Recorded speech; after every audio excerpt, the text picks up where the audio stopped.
The Hermit's Path. Every life follows a path. Most people move through their days without thinking much about the small habits that guide them, the words they speak, the choices they repeat, the routines that quietly shape who they become. The Hermit's Path is a place to slow down and look at those small things. In this series, we explore simple ideas and practical steps that can help bring a little more awareness and intention into everyday life.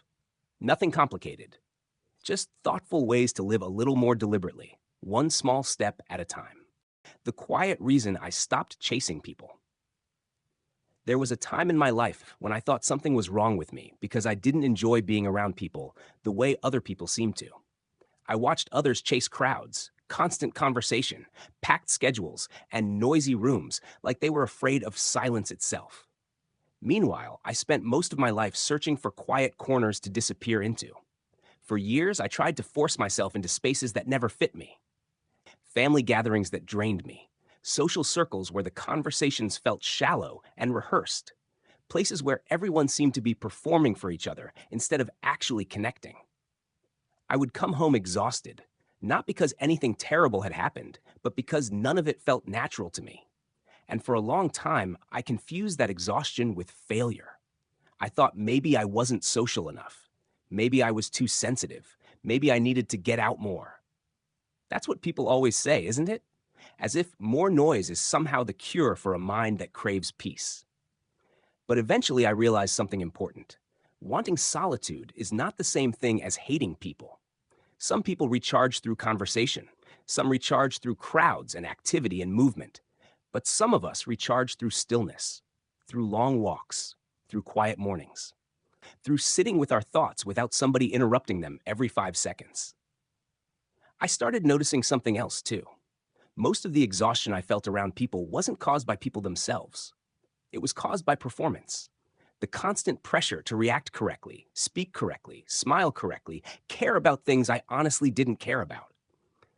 Small talk exhausted me because it felt like emotional wallpaper.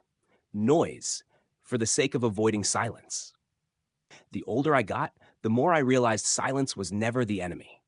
Silence was where I could finally hear myself think. Out here, away from most of the world, I began understanding my own rhythm. I like slower mornings. I like conversations that actually mean something. I like being around people who don't require me to become smaller or louder just so they feel comfortable.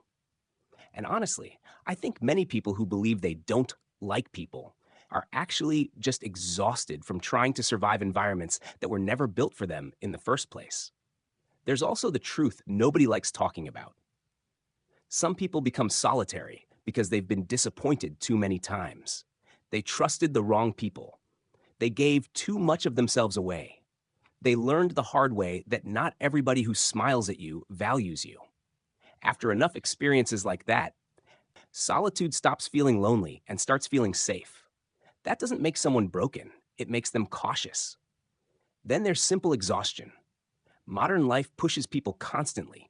Notifications, schedules, work, crowds, opinions, expectations.